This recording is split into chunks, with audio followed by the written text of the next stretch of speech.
बिस्मिल्लाहिर्रहमानिर्रहीम। अस्सलाम वालेकुम मेरे प्यारे दोस्तों, कैसे हैं आप सब लोग। दोस्तों, औलाद जब अल्लाह पाक ने निकाह जैसी बरकत वाली निकाह जैसी जो एक चीज़ बना दी है, जब इंसान का निकाह हो जाता है तो औलाद की तलब खुद ब खुद खुदा की तरफ से इंसान पे औलाद की तलब आने लग जाती है, औलाद की ख्वाहिश पैदा होने लग जाती है। तो अल्लाह पाक हर एक को औलाद की जो है नेमत से नवाजे। तो जिन लोगों के औलाद नहीं होती, जो तालिबे औलाद हैं, वो अल्लाह पाक से बहुत गिड़गिड़ा कर दुआएं भी मांगते हैं, सब कुछ करते हैं, इलाज करवाते हैं।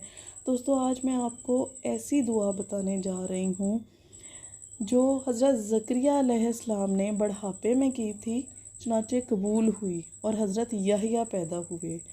तो दुआ इस तरह है कि रब्बे हबली मिन लदुन का ज़ुर्रियातन तय्यिबातन इन्नका समीउद दुआ। ए मेरे रब, मुझको अपने पास से पकीज़ा औलाद अता कर, बेशक तू दुआ का सुनने वाला है। तो ये कितनी खूबसूरत दुआ है।